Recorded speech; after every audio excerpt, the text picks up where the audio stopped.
बहू की अदला बदली। एक गांव में कोमल और अपने 3 बेटे सोहन, मोहन और रवि के साथ रहती थी। सोहन, मोहन और रवि तीनों की अपनी अपनी गर्लफ्रेंड थी, जिनका नाम था कविता, सुमन और रूपा। तीनों एक दिन सबसे छुपकर अपनी अपनी गर्लफ्रेंड से मिलने जाते थे, पर इत्तेफाक से तीनों अपनी अपनी गर्लफ्रेंड के साथ एक ही होटल में पहुंच जाते हैं, जहां मोहन अपनी गर्लफ्रेंड कविता के साथ कॉफ़ी पी रहा होता है, तो वहीं दूसरी ओर सोहन अपनी गर्लफ्रेंड सुमन के साथ वेटर को ऑर्डर दे रहा होता है। तभी वहां पर रवि अपनी गर्लफ्रेंड रूपा के साथ उसी होटल में आ जाता है।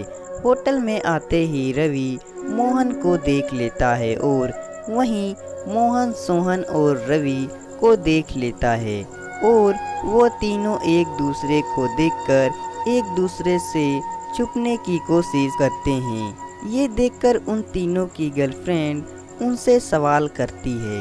मोहन की गर्लफ्रेंड, क्या हुआ बेबी, तुम इस तरह अपने मुंह क्यों छुपा रहे हो? मोहन, अगर मैंने मुंह नहीं छुपाया तो राज खुल जाएगा। सोहन की गर्लफ्रेंड, चांद, तुम पर्दे से अपना मुंह क्यों छुपा रहे हो? सोहन, पर्दे में ही रहने दो, पर्दा ना उठाओ, पर्दा जो उठ गया तो भेद खुल जाएगा। सोहन की गर्लफ्रेंड, कैसी बातें कर रहे हो, आखिर हुआ क्या है? रवि की गर्लफ्रेंड, अरे सोना, तुम टेबल के नीचे क्या कर रहे हो? चलो बाहर निकलो, किससे छुपने की कोशिश कर रहे हो?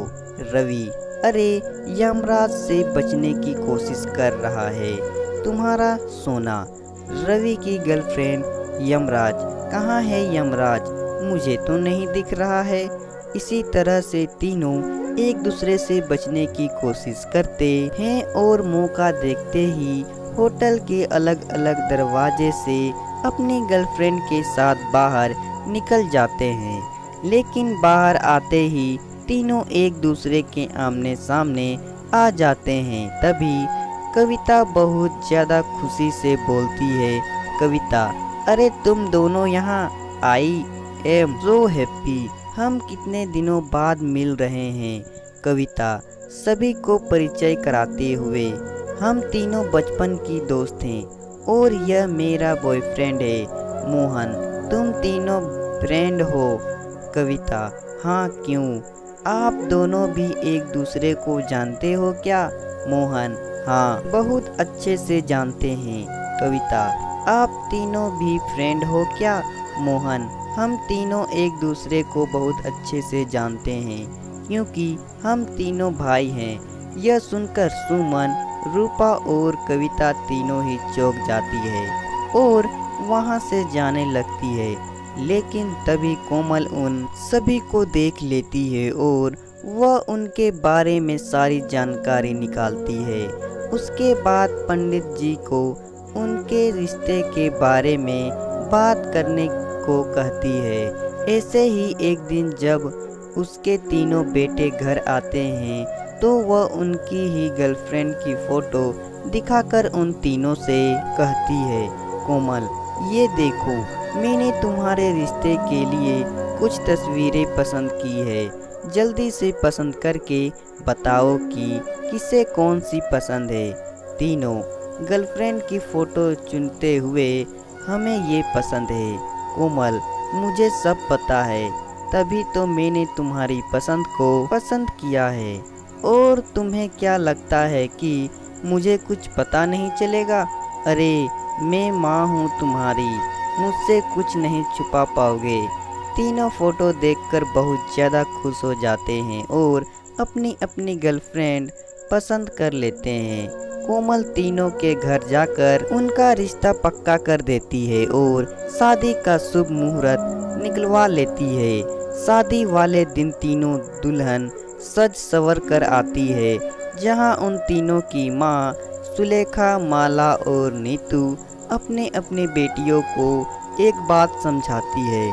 सुलेखा, देख मेरी बच्ची, अब से यही तेरा असली घर है, इसे अच्छे से संभालना। कहीं भी कोई कमी मत आने देना। माला, लाडो सुन, पति परमेश्वर होता है, तुम हमेशा उसकी पूजा करना, उसे खुश रखना और अपने ससुराल वालों को भी किसी भी चीज़ की कमी मत होने देना। ससुराल वालों का पूरा ध्यान रखना। नीतू, तुम्हारा पति जो भी हो, जैसा भी हो, अब उसकी और उसके घर वालों की सारी जिम्मेदारी तुम्हें उठानी होगी। रूपा, हम समझ गए माँ, आप चिंता ना करें, मैं कभी आपको शिकायत का मौका नहीं दूंगी। सुमन, मैं भी आपके ससुराल में सभी का अच्छे से ख्याल रखूंगी, आप निश्चित रहो माँ, मैं सब अच्छे से संभाल लूंगी। तीनों माँ अपनी बेटियाँ को अच्छे से समझा कर घूंघट करवा कर मंडप में ले जाती है, जहाँ पर वह तीनों भाई सेहरा बांधकर अपनी अपनी दुल्हन का इंतजार कर रहे होते हैं, क्योंकि तीनों दूल्हे और दुल्हनों के कपड़े एक जैसे होते हैं, जिस वजह से मंडप में सब कुछ झोलमाल हो जाता है। इसकी वजह से मोहन की शादी सुमन से, सोहन की रूपा से और रवि की शादी कविता से हो जाती है। शादी के बाद जब तीनों एक दूसरे के चेहरे देखते हैं तो उनके तोते उड़ जाते हैं, लेकिन वह तीनों समाज में अपनी और अपनी परिवार की इज्जत बचाने के लिए कुछ भी नहीं बोलते और चुपचाप बैठे रहते हैं। सभी मेहमानों के जाने के बाद तीनों अपने अपने कमरे में अपनी अपनी पत्नियों के पास जाती है। मोहन, तुम सिर्फ मेरी हो कविता, कविता नहीं, अब मैं तुम्हारी पत्नी नहीं हूँ, मैं रवि की पत्नी हूँ और मैंने उन्हें अपने पति के रूप में स्वीकार कर लिया है। सोहन, मैं बस तुम्हारा हूँ और तुम मेरी। सुमन, पर अब मैं तुम्हारी नहीं हूँ, जाने अनजाने में ही सही, पर अब मेरा सुहाग कोई और है। तीनों लड़कियां एक अच्छी बहू की तरह घर की सारी जिम्मेदारियां अच्छे से उठा लेती है और अपने अपने पतियों का पूरा ख्याल रखती है। एक दिन उन तीनों के पति उनसे कहते हैं, तीनों भाई, तुम लोगों को बीवी होने का फर्ज निभाना है तो निभाओ, पर हमसे कोई उम्मीद मत रखना। कविता, तो आप क्या चाहते हैं, हम तीनों एक दूसरे की सौतन बनकर रहें? सुमन, मैं सब बर्दाश्त कर सकती हूँ पर सौतन नहीं। रूपा, मैं भी ना किसी की सौतन बनना चाहती हूँ और ना किसी को बनाने दूंगी। सोहन, जो समझना है समझो, पर हम अपनी बीवियों को अपनी बीवी नहीं मानते, हमारी गर्लफ्रेंड ही हमारे लिए बीवी है और कोई नहीं। सुमन, अरे कैसे बेटे हैं आप, आपको सिर्फ अपना प्यार दिख रहा है, अपनी माँ का नहीं। हम तीनों जिसकी पत्नी बनी है, हम उन्हीं के पत्नी बने रहेंगे, हम अभी भी एक दूसरे की सौतन नहीं बनेंगे। इस तरह वह तीनों एक दूसरे की सौतन बनने से मना कर देती है, लेकिन समय के साथ साथ तीनों अपने अपने पतियों को अपना लेती है। वो तीनों भाई अपनी अपनी बीवियों को नहीं अपना पाते, जिसकी वजह से उन्हें बहुत ज़्यादा दिक्कत होती है। कुछ समय यूं ही बीत जाता है, पर तीनों भाई एक दूसरे से दूर रहना शुरू कर देते हैं। मोहन, दूर रह मुझसे, अपनी शक्ल मत दिखाना। रवि, अगर आपकी गर्लफ्रेंड अब मेरी बीवी है तो यह मत भूलिए, मेरी गर्लफ्रेंड भी सोहन भैया की बीवी है।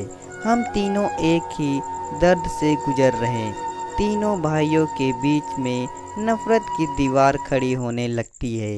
अपने बच्चों को इस तरह नाखुश देखकर कोमल को अपनी गलती का एहसास होता है और वह उन तीनों से माफ़ी मांगते हुए कहती है, कोमल बेटा, अपनी माँ को माफ़ कर दो। अगर उस दिन मैंने थोड़ा ध्यान दिया होता तो आज ये दिन ना देखना पड़ता, मेरे हाथों से 6 जिंदगियां बर्बाद ना होती।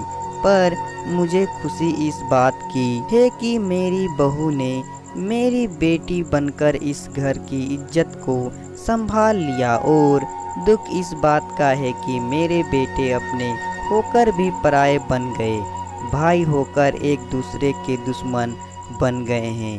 अरे जब शादी हो ही गई है तो इससे अपनाने में ही भलाई है, लड़ाई में क्या रखा है, अपने ही होकर अपनों से लड़ेंगे। कविता माँ जी सही कह रहे हैं, लड़ाई में कुछ नहीं रखा।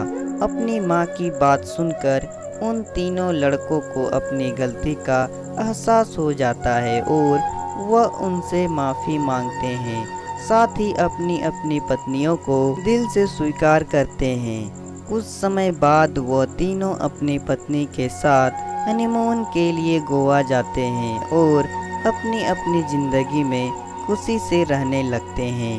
तो दोस्तों, कहानी पसंद आए तो वीडियो को लाइक करें और साथ ही साथ चैनल को सब्सक्राइब भी कर दें।